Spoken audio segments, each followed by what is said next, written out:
Bora falar de tireoide hoje? Bom, o pessoal já entrou bastante, vamos lá. Antes que... Deixa eu... Ó, quem tá aí,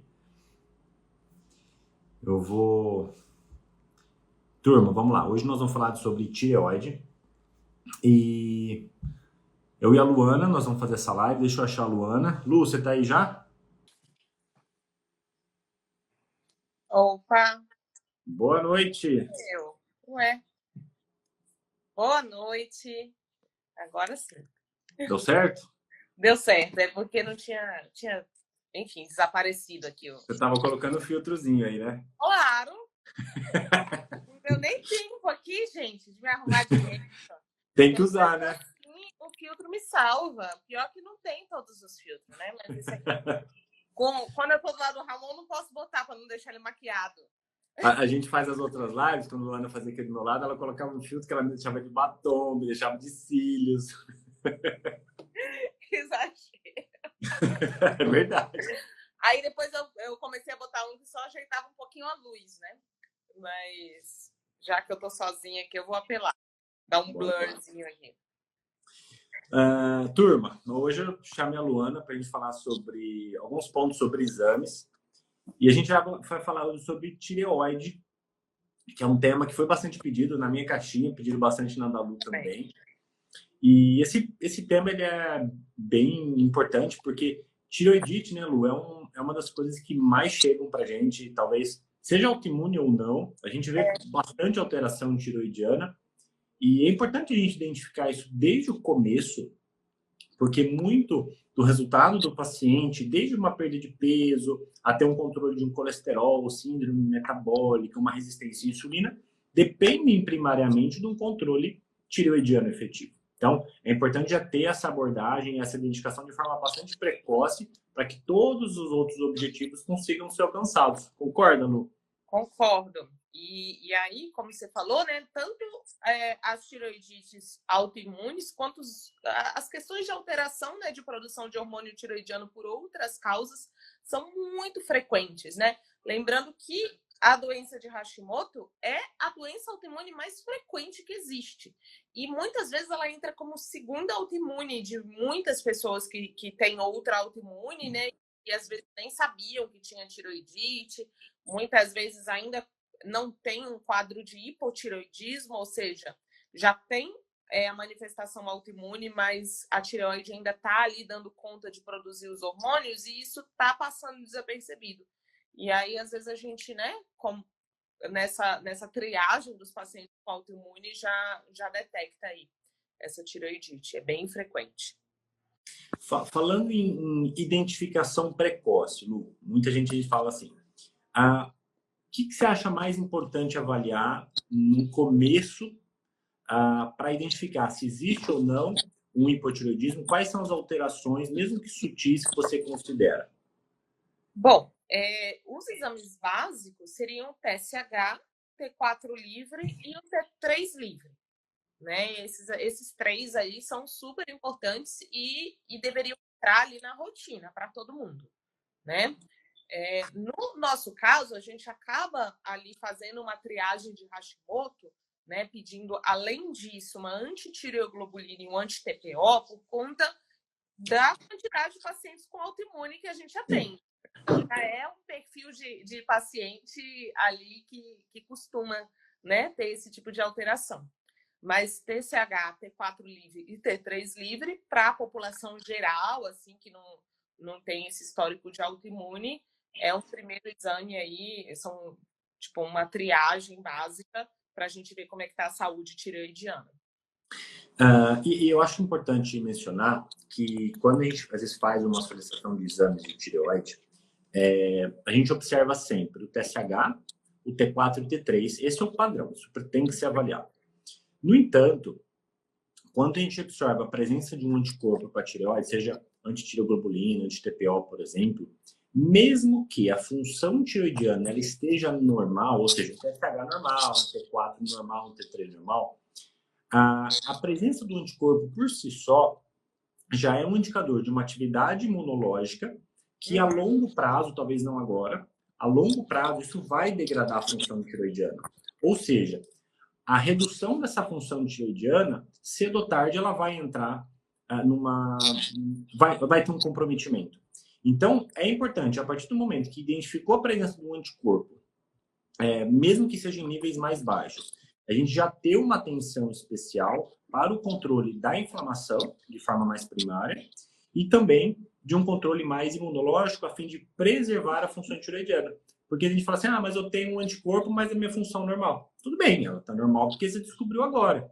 Mas se você não cuidar disso, ela vai chegar a um ponto que o hipotireoidismo ele vai ser instalado. Às vezes você não tem o hipotireoidismo agora. E é perfeitamente possível controlar os níveis de anticorpos a fim de preservar ou mantê-los sempre no menor nível possível para aquela pessoa. Uhum, porque aí é aquela coisa, né, do hipotireoidismo. Muita gente pergunta, eu tenho um hipotireoidismo, eu vou ter que dar hormônio tireoidiano pelo resto da vida? E aí vai depender exatamente disso, porque se a causa não for autoimune, é muito mais fácil a gente reverter, né? Acho que é legal a gente também separar esses casos e explicar um pouquinho o que pode acontecer aí. Mas quando a causa do hipotireoidismo é uma doença autoimune, se ela for detectada no comecinho e revertida, né? O que seria a missão da tireoidite autoimune? São os anticorpos negativarem ou ficarem abaixo do valor de referência. Isso seria considerado a remissão, né? Mas o mais baixo que a gente consiga deixar esses anticorpos, menos ativa está a doença. Quanto menos ativa, menos tecido tireoidiano a gente está destruindo. E se a gente conseguir estabilizar esse quadro autoimune antes de destruir muito tecido tireoidiano, a glândula ela é capaz de manter uma função ali que vai dar conta de produzir os hormônios. Agora, já destruiu todo o tecido tireoidiano. Pode negativar anticorpo, mas a gente não vai conseguir recuperar a glândula, né? Aí vai ser para o resto da vida. Porque não dá para refazer as células que você perdeu. Exato. Em relação, Lu, a funções tireoidianas que não são do Hashimoto. Isso aí é uma discussão que, às vezes eu pego aqui na clínica, por exemplo, um TSH de 3, 2,8, 2,9, 3, 3,5, por exemplo. E a gente vê muita discordância em relação a tratar ou não. Eu vejo o seguinte, quando a gente avalia uma tireoide, aquela pessoa que já fez dieta, já fez planos mais restritos, já está fazendo uma atividade física e começa um TSH a mostrar sinais de aumento, 2,5, 3, alguma coisa está acontecendo. Então, eu já considero, a partir de 2,5, 3, um TSH, que vale uma intervenção. Talvez não medicamentosa, por parte do médico, mas um olhar diferente a gente precisa ter, porque isso pode já ser um sinal de um início de um hipotireoidismo, talvez ainda subclínico, mas que a mais longo prazo poderia ser um problema para a função tireoidiana. Como que você usa esses valores de referência? Como que você aborda isso? Perfeito. O TSH, né, o que a gente considera assim, ideal é entre 1 e 2,5. Abaixo de 1, a gente desconfia aí de um hipertiroidismo também, ou de um estado aí de supressão desse TSH, o que não é legal. Eu sei que tem muita gente que defende uma outra linha que tem metas de TSH muito baixinhos, mas isso, e às vezes até às custas de colocar medicação, né, de colocar hormônio para manter esse TSH muito baixo. Mas esse TSH muito baixo, ao mesmo tempo que aumenta o metabolismo da pessoa, a pessoa vai perder osso, vai perder músculo, vai gerar um estado de alerta, ansiedade. Isso não é legal para o organismo também, né? Então, salvo a exceção da exceção, não é legal a gente ter um TSH, pelo menos assim, não é legal a gente intervir para deixar esse TSH abaixo de 1. Tem pessoas que vão ter naturalmente. Um TSH de 0,8 e T3, T4 normal, não tem sintomas de hiper, ok, o basal dessa pessoa é assim e tudo bem. Agora, intervir para deixar esse TSH abaixo de 1 não vale a pena, né? E aí, acima de 2,5, vai depender do caso, né? Quando já vai ali para 4, acima de 4, sempre vai merecer um hormôniozinho tiroidiano, né? Salvo também a exceção da exceção, né? De algum estado aí que haja uma contraindicação. Nesse lugar ali de entre 2,5 e 4, vai depender muito de alguns fatores. Primeiro, é uma tiroidite autoimune ou não? A gente tem anticorpo positivo ou não? Quando tem anticorpo positivo e não há o estado geral da pessoa permite a gente fazer, eu já adiciono o hormônio tiroidiano, né? Porque a gente já tem ali um processo que está sobrecarregando a tireoide. O que seria esse estado geral da pessoa falar contra? Pessoas que são muito catabólicas, né? Aquelas pessoas que perdem peso com muita facilidade. Então, quanto mais hormônio tiroidiano a gente tem, mais gordura a gente perde, mas mais músculo a gente perde também, mais osso. Então, aquelas pessoas que estão num estado muito catabólico ali, aquelas pessoas muito magrinhas, que têm dificuldade de ganhar massa, que têm dificuldade de formar massa óssea, ou pessoas muito ansiosas, a gente tem que segurar mais um pouquinho essa hora de colocar o hormônio tiroidiano. Agora, é uma pessoa com TSH de 3, tem uma tiroidite autoimune, não está no auge da ansiedade e tem ainda uns quilinhos para perder, não tem porquê, né? Não colocar um hormônio. E tem muita gente que tem medo de colocar o hormônio e ficar dependente, né? E esse eixo da tireoide, né, TSH, T4 livre, ele é muito adaptável. Ele não tem, né, vias hormonais, como, por exemplo, de produção de testosterona, às vezes que você dá o hormônio, você inibe a sua produção.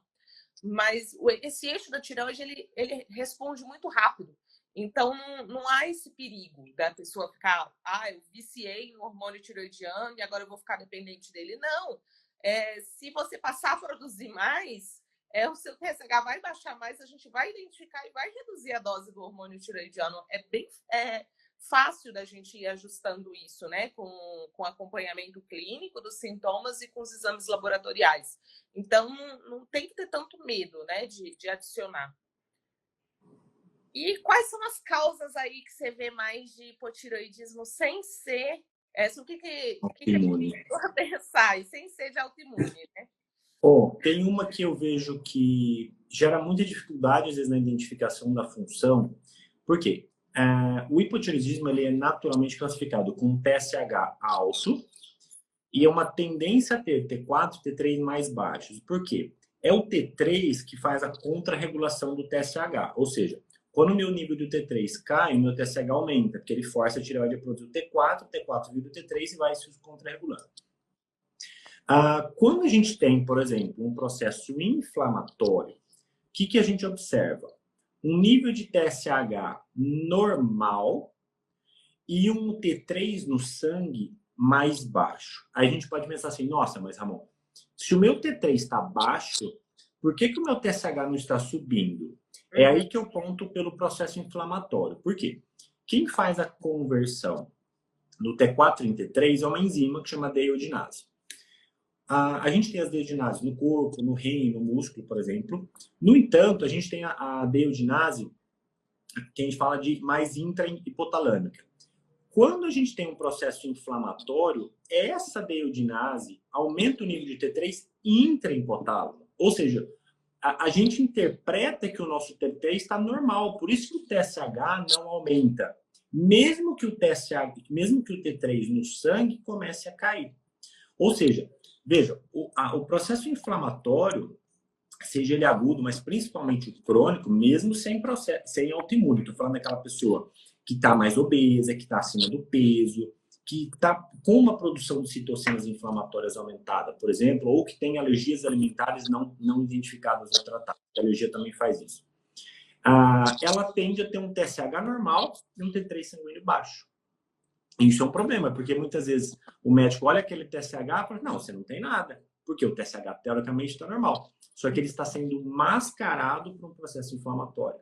Então, é aí que a gente, às vezes, tem que realmente identificar quem que é aquele paciente, qual que é o histórico dele, pegar os exames do passado e entender como que era o comportamento desse TSH de acordo com o peso que ele tinha. Então, essa alteração de processo inflamatório com função tireoide tem que ser analisada de uma forma bem delicada, porque às vezes realmente confunde um pouco e a gente tem que ter cuidado para realmente conseguir tratar de forma eficiente. É isso. E aí é uma questão de controlar esse processo inflamatório. Processo inflamatório, exatamente. Focar nisso, o tratamento. Exato. E esse é um ponto que a gente vê isso muito aqui, porque a gente tem pessoas naturalmente com autoimunes, mesmo que não seja de tireoidite, mas que o processo inflamatório está realmente aumentado. Outro ponto que é importante é em relação àquela pessoa que não consegue realmente fazer uma conversão do hormônio tireoidiano. Por quê? A tireoide, ela produz um hormônio que é o T4. O T4 ele não tem muita função metabólica, ele é inativo. E para ele funcionar, ele deve ser convertido no T3.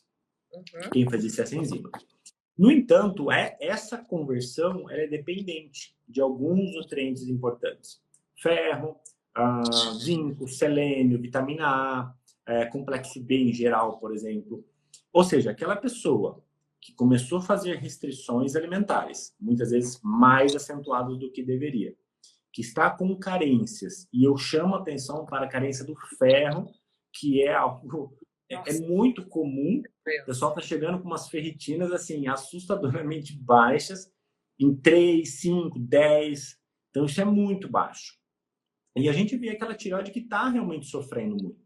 Então você olha aquela pessoa com o TSH tendendo a subir 3, 3,5, mas você olha o T3 está lá embaixo. E muitas vezes o tratamento, a abordagem aqui não é dar o T4, é estimular o T3 a ser convertido. Senão você vai dar o T4, ele não consegue ser convertido do mesmo jeito. Então a gente pode pensar, o que será que falta? Será que falta iodo? Será que falta vitamina A? Será que falta ferro? Será que essa pessoa está comendo pouco demais? Por quê? A restrição energética, ela é um fator agressor para a tireoide. Então, a gente já tem alguns valores energéticos aí de restrição que comprometem tanto a redução do T3 quanto o aumento do T3 reverso, se a severidade da restrição for muito aumentada. Então, esse é um ponto que muitas vezes é subestimado, que é em relação a quais nutrientes estão participando dessa conversão tireoidiana. Exatamente. E aí é natural, gente. Quando a gente perde peso, o corpo está entendendo que a gente está passando necessidade, né? Que, sei lá, que está faltando comida. Ele não está entendendo que você quer emagrecer. Então é natural que ele trave em algum momento esse processo metabólico para poupar energia, um mecanismo de defesa, de sobrevivência mesmo.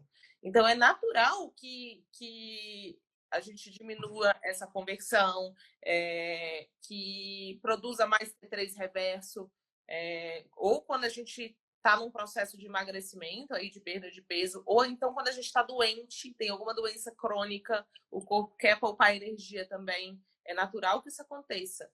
Né? Então a gente tem que olhar para isso aí, né? Dar essas sinalizações para o corpo de que está tudo bem. Muitas vezes até o uso de adaptógenos pode ajudar, porque você tira o organismo desse estado de alerta, né? Que ele está tentando conter energia. E falando nisso, uma outra causa que a gente vê muito frequente é uma desregulação do eixo do cortisol, né? Causar um problema na tireoide, né? Porque uma coisa acaba influenciando na outra. O cortisol, ele, nossa, quando ele começa a oscilar muito, né? Tanto cortisóis muito altos, quanto depois, né? Quando tem uma queda do cortisol importante também, isso pode influenciar muito a saúde tireoidiana. Então, é clássico. E, assim, o quanto do cortisol vai precisar alterar para influenciar a tireoide é muito variável, depende da resiliência, né, de cada organismo. Então, pode ser que para algumas pessoas precisa de um estresse muito, muito, muito importante. Para outras pessoas, não é um estresse que ela nem considerou tão importante assim, que ela está levando lá no dia a dia, já foi o suficiente para comprometer isso e levar a um estado de hipotireoidismo. E aí, perguntar, mas vai reverter? Vai, se você resolver esse estresse, né? E aí, tem gente que não que Não vai resolve ele querer nunca, mudar o né? estilo de vida. Então, Você tem uma escolha. Você vai meditar todo dia, fazer terapia, diminuir o ritmo de trabalho e dormir melhor, ou você vai fazer o possível dentro disso e usar um hormônio tiroidiano. Então, a gente tem que trabalhar dentro das possibilidades de cada pessoa, do momento de cada pessoa também, né? Essa questão do estresse, do cortisol, ela é tão relevante, porque, só para vocês entenderem, o nosso fígado produz o que a gente chama de TBG, que é a globulina ligadora da tiroxina. Essa TBG, ela se liga no hormônio tiroidiano e ela não solta mais, tá? Quando ela está ligada, o nosso hormônio tiroidiano ele não está livre. Ou seja, o nosso hipotálamo ele não interpreta que tem T3 livre e aumenta um pouquinho a produção. O que acontece? Quando a gente tem um aumento de cortisol, esse cortisol inibe a produção da TBG. Ou seja, existe uma tendência a ter mais T3 livre. Mas não é que o T3 livre está alto. Proporcionalmente, ele é o mesmo, ele só não está grudado na TBG. Ou seja, o nosso corpo entende como o hormônio tiroidiano ele está livre e não contrarregula. É aquela pessoa que tem um TSH normal com T3 baixo, sem fazer a contrarregulação. Justamente por quê? Porque o cortisol está alterando esse feedback negativo, essa contrarregulação do hormônio tiroidiano, porque está inibindo a produção de TBG. Então, às vezes, aquela pessoa com estresse, com cortisol alto, ela está com alteração da função tiroidiana, com toda certeza. E muitas vezes mascarada. Às vezes você regula o cortisol, o TSH vai lá para cima. Você fala assim, nossa, eu piorei. Piorou não, você só revelou que estava mascarado com o processo de estresse. Pode acontecer isso aí também, né? A gente já viu alguns casos assim. Muito. E você falou, Lu, uma coisa importante, que foi da perda de peso, né? Uhum. A Lu falou assim, perder peso é contrafisiológico. Isso é verdade. Nosso corpo não quer perder peso, ele quer guardar energia, porque ele não sabe quando você come de novo. Nosso corpo foi moldado dessa forma.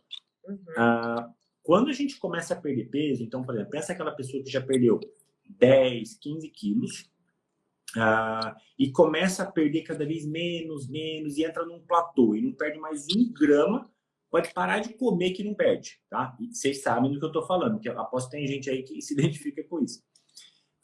Quando nós temos uma redução do tecido adiposo, mesmo que está perdendo 5 quilos, por exemplo, nós temos uma redução de leptina. E a leptina faz uma atuação lá na PONC, que gera um efeito lá no TRH que faz o estímulo da produção do TSH. Quando a gente perde peso, baixa a leptina, a gente tem menos leptina. Você não faz o estímulo da PONC, não gera o estímulo no TRH. Ou seja, a pessoa perdeu peso e a gente não está fazendo estímulo para o principal estímulo tireoidino, que é a produção do T4. Por quê? Não está tendo TSH. Novamente, o TSH ele é mascarado pelo processo de perda de peso mais acentuado. Então, aquela pessoa que perdeu muito peso e está com o TSH normal e o T3 mais baixinho, pode ter certeza que foi devido à perda de peso. E se você restringir mais, deixar essa pessoa comer menos, você vai acabar com essa pessoa. Você vai prejudicar ainda mais a função tiroidiana. É que essa coisa do TSH alto, né, falar de hipotireoidismo, a gente está falando do tipo mais comum de hipotireoidismo que tem origem na glândula, mas a gente tem hipotireoidismo com TSH baixo, que é um hipotireoidismo central. É por deficiência da própria produção de TSH, que aí não estimula a tireoide a produzir os hormônios. Então, é por isso que o TSH ele fica mascarado, né? Ele pode estar mais baixo, inclusive, do que o normal, ou até normal, mas com um quadro de hipotireoidismo, que a gente vai. Por isso que é importante ver os hormônios tireoidianos e não olhar só o TSH, né? Os hormônios tireoidianos, no caso, o T3 livre, tá? Não adianta medir T4 total. Eu vejo muita gente pedindo, né? Usando os exames de T3 e T4 total, eles não são tão precisos e a gente não consegue estabelecer aí diagnóstico com os valores totais dos hormônios. A gente precisa ver a livre. Né? E quando a gente fala a gente fala assim, tá convertendo pouco, tem pouco T3, tem pouco T3. Mas, assim, o que é pouco, né? Porque pouco é quanto? É o valor de referência? Isso é muito delicado falar. Ah, eu gosto de avaliar da seguinte forma.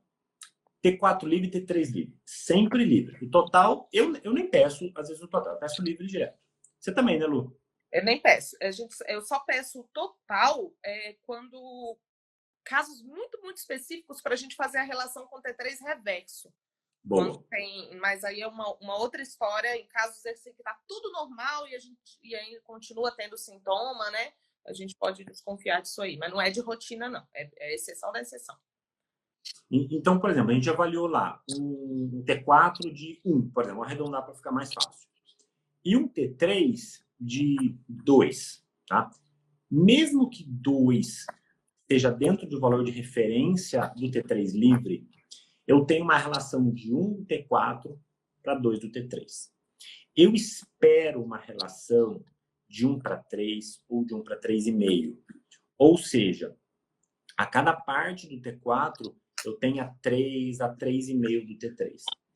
Tendo essa relação, eu garanto que a conversão do T4 em T3 está ocorrendo de uma forma eficiente e fluida, sem um gargalo nesse processo.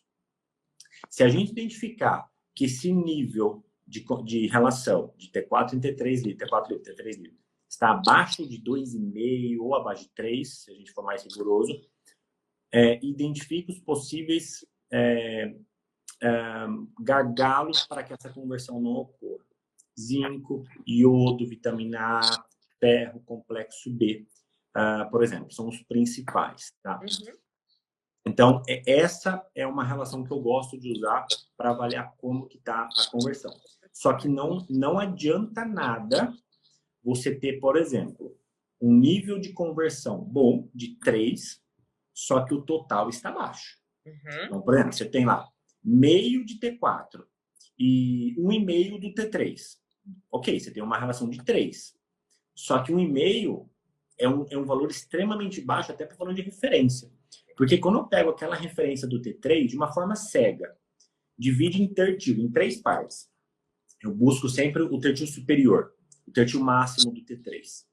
Se ele está baixo, não adianta eu ter uma boa conversão, sendo que a minha avaliação quantitativa não está satisfatória. Eu tenho prejuízo da função de tirânia da mesma forma. Exato. E aí, o que vai. É bom a gente avaliar tudo em conjunto, porque cada caso vai ser um caso. Né? Por exemplo, quem está com um valor de T4 livre normal, mas essa relação não está legal, o problema é na conversão. Né? Então, a gente vai olhar para esses bloqueios da conversão. O que pode estar acontecendo para interferir na conversão? Se a conversão está legal, essa proporção está legal, mas está tudo baixo, é a própria produção do T4 que está deficiente. Então, não adianta muito a gente olhar para os fatores de conversão. A gente tem que descobrir por que não está produzindo. Aí é onde mais vale a pena, às vezes, fazer o hormônio tiroidiano, né? Nesses casos assim. Né? Que geralmente é porque está engasgado aí. A não ser que tenha aí essa questão do que você falou desse hipotireoidismo mais central, o emagrecimento, privação aí de nutrientes e tudo, e aí pode influenciar diretamente na formação do T4 livre. E o que eu estava falando ali do T3 total, ele é válido para a gente fazer a comparação com o T3 reverso, mas aí a gente é natural que o T3 reverso suba em estados de adoecimento, né? Como uma tentativa do corpo poupar aí energia e a gente tentar burlar esse mecanismo não vai ser legal também para a recuperação da pessoa, principalmente em estados de recuperação ali, por exemplo, de cirurgias, de doenças infecciosas, é natural que a gente tenha isso, né? E de emagrecimento. E a gente falou bastante aí dos fatores de conversão, né? Principalmente O pessoal está perguntando se vai ficar salvo. Vai, gente. Com certeza. Vai. Relaxa. A não ser que o Instagram boicote a gente, mas faremos o possível. Às vezes dá uns bugs, né?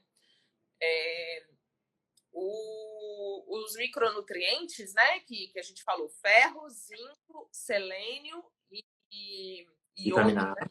vitamina A e iodo, eles são importantes para todo mundo, mas a gente tem que ter muito cuidado com a reposição do iodo, né? Tem muita polêmica por aí em torno disso, muita coisa mal entendida, muita gente achando que quanto mais iodo, melhor, e não é bem assim. A gente precisa de níveis ideais de iodo, que vai depender de pessoa para pessoa, né? E tem formas da gente avaliar isso, vamos falar sobre isso, mas principalmente essas suplementações de iodo muito concentradas, tipo Lugol, elas não são indicadas, tá? Isso pode, inclusive, bloquear a produção de hormônios tiroidianos. O Lugol, ele pode tanto gerar um hipotiroidismo, por bloquear mesmo algumas enzimas, quanto gerar um estado de hipertiroidismo com uma crise tireotóxica, né? Que pode ser até uma emergência. Nesses casos, infelizmente, é raro, porque a tireoide tem esses mecanismos de bloqueio. Então, é mais fácil você causar um hipotireoidismo usando o Lugol do que um hiper. Mas, de qualquer forma, não é benéfico. Né? Não tem E assim, não é seguro usar Lugol para suplementar iodo. O Lugol não foi feito para isso. Não. A melhor forma de se fazer suplementação de iodo quando necessário é, por exemplo, usar uma alga, chama Algae Plus, chama assim, Algae Plus, e Plus, que a gente usa aí 200, 300 miligramas, que é uma alga repleta de fluorotaninos, inclusive é a forma mais segura, a alga kelp é excelente também, a Tássia falou, de biossolidariedade do iodo. Tem ali as 4 isoformas, a absorção é mais branda, não é aquela quantidade tão agressiva de iodo assim. Não tem necessidade. E quando tem autoimune envolvida, aí a suplementação de iodo deve ser muito bem avaliada, porque ela é uma contraindicação quase imediata. Só se realmente for identificada uma deficiência de iodo, que é muito raro ter, aí a gente poderia pensar, mas do contrário, é contraindicado. Não, doença tireoidiana autoimune é contraindicação você fazer iodo, né? É justamente essa exceção. Eu fiz para uma paciente uma vez, mas uma paciente estava amamentando e a gente avaliou bem direitinho e ela estava precisando de mais iodo mesmo.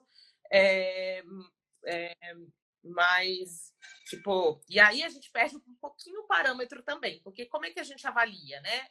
Essa questão da suficiência de iodo, muitas vezes pelo o valor da tireoglobulina, né? Tireoglobulinas altas indicam, via de regra, em pessoas que não têm doença autoimune, tá? Que não tem anticorpo positivo, não tem nenhuma doença autoimune ali, nem câncer, nem tireoidites, é uma tireoglobulina alta, ela indica uma necessidade maior de iodo. Então, aí, suplemento. Se a tireoglobulina estiver muito baixinha, que esse iodo pode estar em excesso. Aí é olhar de onde está vindo essas fontes de iodo. Esse exame da tireoglobulina ele é interessante porque ele é muito preciso para a pessoa. Ele avalia a necessidade, por exemplo, o quanto a Luana precisa de iodo para ela.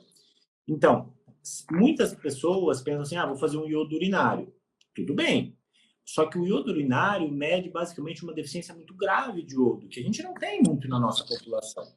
Agora, se eu quiser ver a adequação do iodo para saber se a quantidade de iodo que eu consumo hoje na minha rotina, na minha vida, para o meu estilo de vida, para o meu nível de atividade física, é suficiente para a minha tireoide.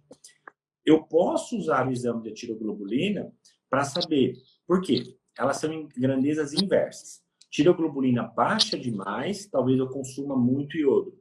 Tireoglobulina alta demais, e o que é alta demais? Acima de 15, começa a passar de 15, 20, a gente já pensa nela mais alta. Talvez falte realmente um pouquinho de iodo, não que seja deficiência de iodo, mas é insuficiente para o meu metabolismo tireoidiano. Lembrando, a gente só pode usar esse exame da tireoglobulina se não tiver nenhum tipo de inflamação, nenhum tipo de autoimune, nenhum tipo de câncer envolvido na tireoide. Senão a gente perde totalmente esse parâmetro para avaliar isso. Exato. E alguém perguntou aqui da dieta baixa em iodo, né? Se a gente indica isso para quem tem Hashimoto. O que acontece? A principal fonte de iodo que a gente tem na nossa alimentação, salvo se a pessoa já consumia algas, mas na nossa alimentação ocidental típica, a principal fonte de iodo, além do sal aí de cozinha, vão ser alimentos que a gente já contraindicaria, né? Muito alimento industrializado, que tem iodo, os pães, né? As coisas de panificação, por conta dos brometos, das coisas que eles usam lá, dos aditivos, isso é uma fonte de iodo. Então, são coisas que a gente já eliminaria de qualquer forma. Então, assim, não é uma preocupação extra, mas sim, não é para ficar consumindo excesso de iodo em quem tem autoimune mesmo. A gente já tiraria os industrializados e esses. E os pães, né? Em geral, os produtos de panificação que eles falam. Perfeito. E aí, tem muita gente que pira nos halógenos lá, em brometo, cloreto, não sei o quê. E aí, por isso que tem que usar mais iodo para poder quelar, para poder, na verdade, tirar esse. Sei lá. Eu nunca entendi muito bem essa teoria, que não faz muito sentido. Os estudos não mostram isso, e mesmo pela lógica, mesmo se você consumir um excesso desses halógenos, e quando é que você vai consumir o excesso disso? Quando você está se enchendo de alimento industrializado. Aí sim, pode ter risco. Mas você consegue tirar isso rapidinho do organismo. Você não tem que ficar atacando mais iodo para tirar. É só você parar de consumir industrializado. Né? Então, não faz muito sentido usar excesso de iodo para poder eliminar os excessos dos halógenos, tá? E o que mais? Alguém perguntou aqui, eu já perdi, eu estou no outro telefone aqui só para... Mas já perdi, mas vi que passou. Perguntaram de Graves. Graves é uma outra doença autoimune, ela é como se fosse o oposto à tireoide de Hashimoto. Ou seja, a gente é mais fácil identificar Graves, tá? Por quê? Quando a gente pega, por exemplo, um exame de TSH, de tireoide mais básico, e já avalia aquele TSH no pé, e quando fala no pé, é TSH quase zero, é zerado, tá? A gente já pode imaginar uma função tireoidiana extremamente aumentada, já esperando um nível do T3 muito alto, maiores até do que o valor de referência do próprio laboratório. Ou seja, muito T3 inibindo a própria produção do T4. TSH muito baixo, T3 muito alto. Nesse caso, vale pedir mais 2 anticorpos, que é o TRAB e o TSI, para identificar se existe ou não a presença desses 2 anticorpos, para conseguir fazer um diagnóstico mais eficiente de Graves. No entanto, isso só é válido se for o início do Graves. Por quê? O anticorpo TSI, por exemplo, TRAB, ele vai estar presente. Só que essa alteração do TSH depende do momento do diagnóstico. Porque no começo do Graves, você vai ter um aumento muito grande do T3, aquela pessoa vai perder peso, vai ter catabolismo, vai ter perda de massa óssea. Só que chega um ponto que a tireoide ela entra ali numa exaustão, ela para de funcionar e ocorre um hipotireoidismo como uma consequência. Então, depende do momento que a gente vai fazer esse diagnóstico. Mas no início de um Graves, você observa sempre aquele TSH muito baixo com o nível do T3 muito alto. Aí vale a pena pedir TRAB, que é um anticorpo, e o TSI também.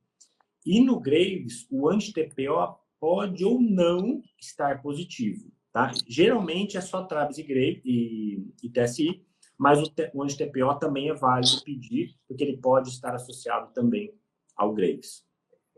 E alguns Graves, assim, acabam gerando um hipotireoidismo em decorrência do próprio tratamento, né? Nos casos mais graves, necessário muitas vezes fazer o iodo, né? Radioativo, fazer ali uma ablação da tireoide, tipo, destruir um pouco do tecido tireoidiano para conter o processo de hipertireoidismo.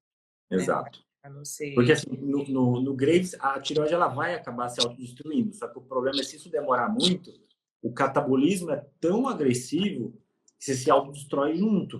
Isso. Então é importante fazer esse diagnóstico, aí o tratamento é realmente fazer uma agressão nessa tireoide para diminuir a função dela.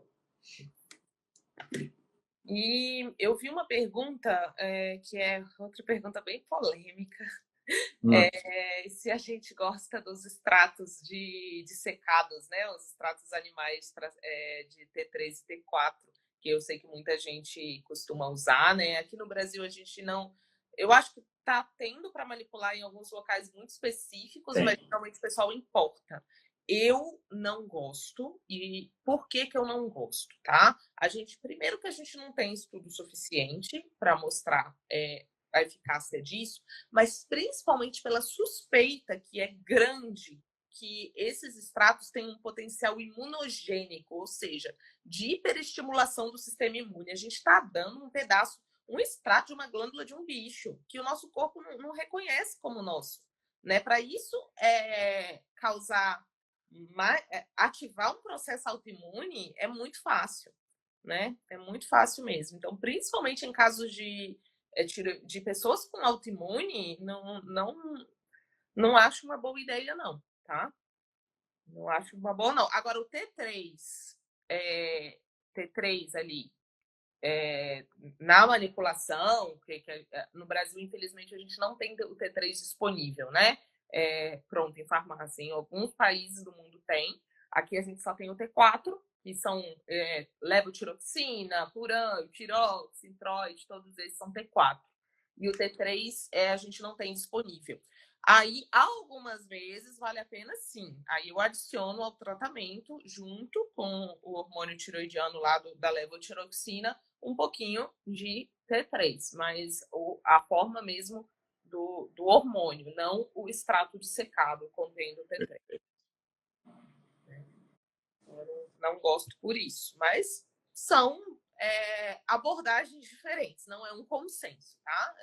Existem diversas linhas aí que seguem pesquisadores diferentes, linhas de tratamento diferentes, nos que eu confio mais e acompanho, não são feitos esses extratos. Perfeito. Eu não sei se eu consigo ver as perguntas aqui para trás. Só você vamos liberar para as perguntas então, Lu? Vamos. Acho que eu não consigo voltar, né? Vamos lá. Deixa eu ir passando aqui. Se for para você, eu já te mando. Kelp já respondendo. Hipotireoidismo não autoimune. Pode usar Kelp regularmente? Eu avaliaria se existe a necessidade, mas não vejo risco, não. Mas tem que ver se realmente precisa fazer esse uso. Se você faz muita atividade física, né, e transpira muito, provavelmente não tem problema, porque você está perdendo iodo, né, pelo suor. Agora, se você é mais sedentário, tem que avaliar direitinho essa necessidade. Para ômega 3 para Hashimoto, sim, normal. Ajuda muito no controle do processo inflamatório. De todas as autoimunes, o ômega 3 vai entrar. Então, faz todo sentido, sim. Respondeu do T3. Falaram, enquanto você vai procurando mais, tipo, essa última, né? De falar do hipertireoidismo, só resumir um pouquinho os sintomas, né? No hiper, a gente tem, geralmente a pessoa está perdendo peso muito rápido, né? E às custas de músculo também. Isso é o que a pessoa vai conseguir perceber. Pode gerar uma ansiedade ali que não é normal para a pessoa. Eu nunca fui tão ansioso, tá? Tem uma coisa esquisita, eu não sou assim. E até assim, de dar síndrome do pânico, tremedeira, suor, insônia. Então, isso costuma acontecer e pode cair cabelo, tanto no hipo quanto no hiper, né? E uma coisa que costuma acontecer no Graves é a exoftalmia, né? Então, o olho fica um pouquinho mais saltadinho, assim, mais esbugalhado. Quando já fui em uns 3 médicos quando eu era novinha que quiseram me pedir, desconfiaram por causa do formato do meu olho. Não é o meu caso, tá? Mas já teve endócrino que olhou para mim assim, vamos pedir um hormônio tireoidiano? No meu caso é constitucional, é só o formato do olho. Mas o Graves fica com o olhão mais esbugalhado mesmo. Tinha um ator que tinha um olho super assim, que todo mundo falava. Não lembro, não. Hipotireoidismo em gestação. Gente, hipotireoidismo em gestação, vocês têm que avaliar, por exemplo, vai tentar engravidar. Começou a tentar hoje, por exemplo. já faz um exame precoce antes de tentar se existe hipotireoidismo ou não. E na gestação, a gente é até mais rigoroso. Por quê? O hipotireoidismo está muito envolvido com infertilidade e aborto no início da gestação.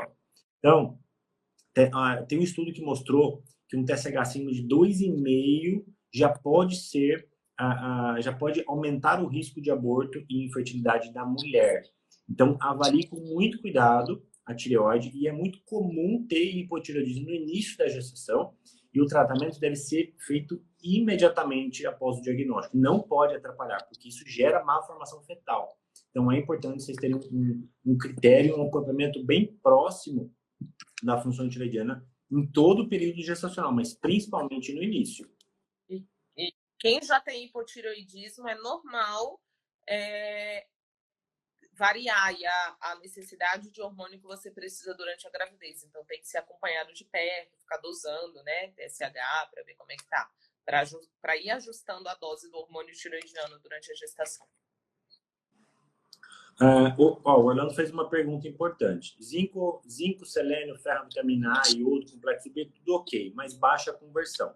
A conversão não depende só disso. A conversão depende do fator inflamatório, do estresse, do sono, que é o ciclo circadiano como um todo, e também do estímulo de atividade física, aquela pessoa que está treinando, isso é difícil, demais, um overtraining, por exemplo, isso reduz a conversão, ou uma restrição alimentar, aquela pessoa que está fazendo uma dieta muito mais restrita ou que está perdendo muito peso a longo prazo e não está... sabe aquela pessoa que come menos, vai diminuindo? Isso reduz a conversão tireoidiana. Então, você tem que avaliar o quanto de carboidrato você está consumindo, se não está fazendo uma restrição, uma low carb ou uma cetogênica de uma forma desnecessária. Então, é importante mudar o estímulo alimentar.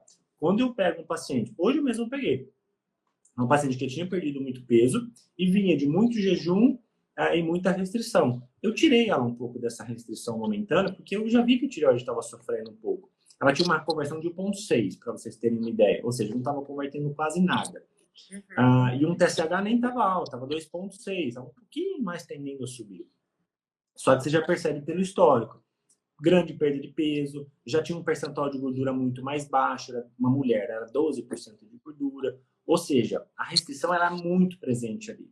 Dormia pouco, acordava às 4h30 da manhã. Então, talvez seja o momento de mudar, refazer um manejo nutricional, principalmente pensando como que a gente redistribui esse carboidrato para que a gente alivie um pouquinho esse estresse metabólico. Perfeito. E aí, um desses, não esse da restrição, mas o perfil de paciente que muitas vezes vai merecer um T3 adicionado ao tratamento é esse que você falou, que está tudo normal, não está convertendo e muitas vezes é pelo processo inflamatório. Só que, e às vezes o paciente está acima do peso, então uma coisa está travando a outra, né? E aí vale a pena muitas vezes acrescentar o T3 para fazer o metabolismo dele rodar mais um pouquinho, ajudar a controlar esse processo inflamatório e aí sim depois ir tirando. Mas o perfil de paciente que muitas vezes merece o T3 é esse, que abaixa a conversão por estado inflamatório e com dificuldade de perda de peso. Perfeito. E avalie o TSH para ver essa relação. E outra, às vezes a gente até está convertendo no T3, só que está convertendo no T3 errado, que é o reverso. Porque se quem está estimulando a via de conversão é a aderidinase tipo 3, você está aumentando o T3 reverso. Então, talvez nesse caso, valesse a pena avaliar um T3 reverso juntamente com o T3 livre para ver qual que está predominando em níveis de conversão. Perfeito. É isso aí. Não tem como resolver a queda de cabelo no hipotireoidismo? Tem sim, é só tratar o hipotireoidismo. Se tiver controlado usando a dose certa de hormônio tireoidiano, não teria por que o cabelo continuar caindo por conta disso, tá? Aí tem que ver, claro, estado inflamatório, todas as outras coisas relacionadas, mas se tá tratando, não é para continuar caindo. Não é para ter.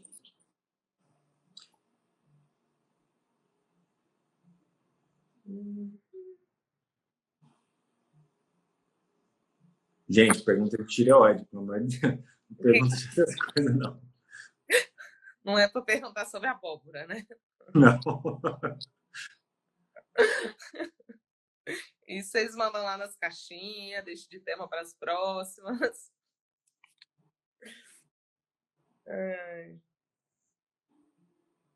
Acho que respondemos T3 baixo pode ser causa da redução de conversão de vitamina A em beta-caroteno? Mãos amarelas, na verdade, é o contrário. Se a gente não converter o beta-caroteno em vitamina A, que é a forma ativa, isso sim pode interferir na conversão por via das deiodinases do T4 em T3. Isso pode acontecer. Tem gente que tem essa dificuldade por alterações genéticas mesmo, né? Alguns polimorfismos que bloqueiam, que inibem essa conversão, né? Que não fazem com que essa conversão não seja tão eficiente. Só que a gente também consome fonte de vitamina A, né? Sem ser no beta-caroteno. Só que quem é vegetariano só vai, geralmente é só beta-caroteno. Então você tem que depender aí da tua própria conversão. Aí, nesses casos, avaliar direitinho aí e ver a necessidade de suplementar vitamina A. A ação do hormônio tiroidiano é papelaria alguma coisa, que perguntou aqui. Ela está diretamente envolvida no metabolismo de carboidratos, tá? Então, alterações cardiometabólicas, resistência à insulina, glicose, ela tem uma relação direta com a redução do nível do T3. Então, baixos níveis de hormônio tiroidiano interferem, sim, no metabolismo da glicose. Tem vezes que, assim, resolver o problema na tireoide, o resto ajusta. Exato.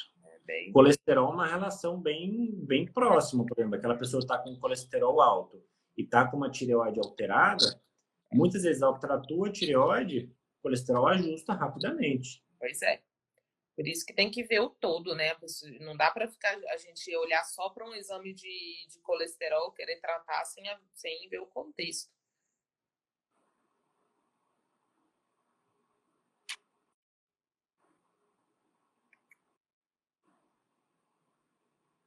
Mais alguma aí, Lu? Eu não estou conseguindo rodar não? as antigas, por isso que para mim ele fica meio que travado. Eu só vejo as últimas que o pessoal colocou. Ó, a Ju perguntou isso aqui, ó.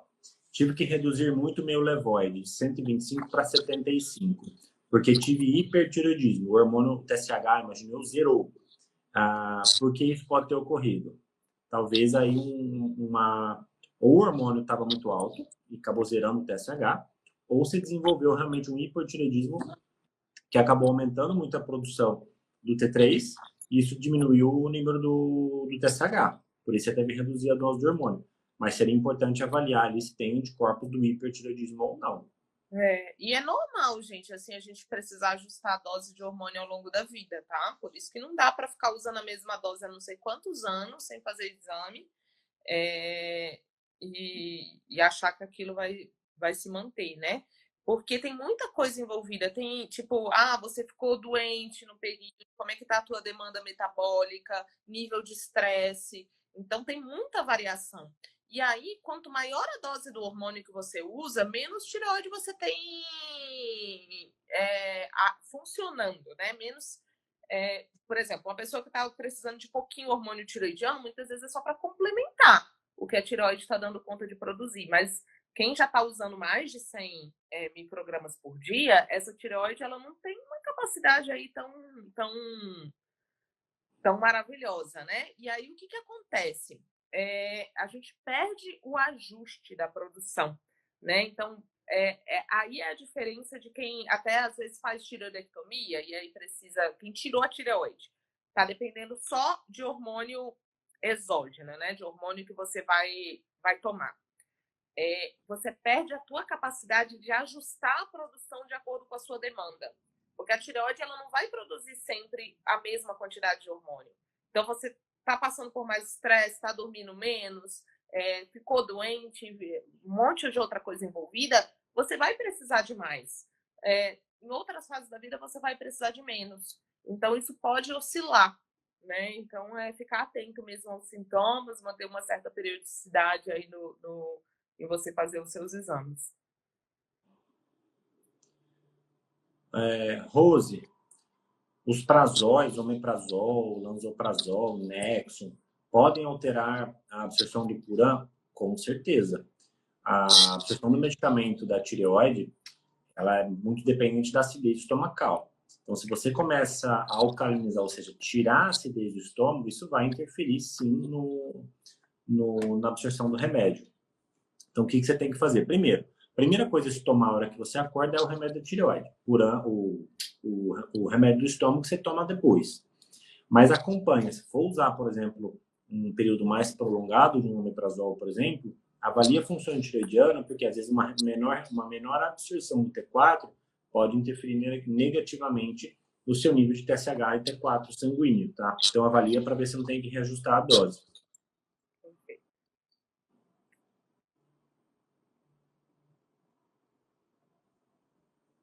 Até que falamos bastante só de tireoide. Falamos. 1 hora de tireoide, gente.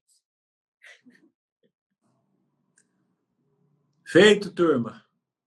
Feito, né? Qualquer coisa, vocês vão mandando as perguntinhas depois também. Mais alguma coisa, Lu? Eu acho que a gente falou bastante coisa, né? Falamos do que causa, né, os estados de hipotireoidismo, falamos um pouquinho de hiper também, das autoimunes, dos micronutrientes envolvidos, dessas proporções. Acho que é isso. Tá? E não precisa ficar chateado se precisar usar hormônio tireoidiano, tá? Eu recebo muita caixinha, eu queria tirar o meu hormônio. Gente, precisou, usa. Não tá te prejudicando, sabe? Tá te ajudando. Você tá repondo uma coisa que o seu organismo não tá conseguindo produzir. Isso não é um remédio de pressão, não é um remédio de colesterol, não é isso. Você tá dando hormônio que você não tá dando conta de produzir. Encara como um suplemento. Pronto. Porque a pessoa toma cúrcuma, mas não quer tomar o hormônio tireoidiano. Olha, gente, eu tenho 35 anos. Eu tomo remédio da tireoide, acho que deve ter uns 8, mas eu comecei com menos de 30 a usar. E tá tudo certo. Já tentei tirar, já deu certo? Não deu, não consegui tirar. Provavelmente eu não vou tirar pro resto da vida. Mas o que eu não posso é ficar sem, porque ficar sem me faz muito mais mal do que eu cismar que eu não quero usar porque eu sou teimoso. Isso. Porque às vezes claro que a gente quer deixar o nosso organismo rodando o melhor possível, o mais saudável possível, mas isso não é uma falha, sabe? Porque eu vejo que muita gente acaba encarando uma incapacidade do organismo como uma falha. Eu não estou conseguindo produzir hormônio, tem uma coisa errada comigo, não tem nada de errado com você. Né? Os organismos funcionam de forma diferente. Vamos olhar para o que pode estar influenciando, tratar. Vou falar uma coisa que é off-topic, mas é importante. Tireoide, chakra laríngeo, o que vocês não estão falando, tá? Que deveriam estar falando, capacidade de comunicação. Então, tá engolindo muito sapo, né? Tá com um monte de coisa engasgada, vai alterar a tireoide. Não tem mistério. Aquele hipotireoidismo que ninguém explica é vocês engolindo as coisas que deviam estar falando. Então, vamos se comunicar aí, falar o que está incomodando, fazer terapia de fala, né? Por que a gente vai toda vez na terapia? Por que a terapia é uma coisa semanal e funciona? Porque a gente precisa falar sobre o que está incomodando. Isso ativa os nossos processos, né? Mesmo que você repita a mesma história toda semana, você fala, eu já sei o que tem de errado. Mas a gente saber é diferente da gente falar sobre aquilo e com alguém que está habilitado, né?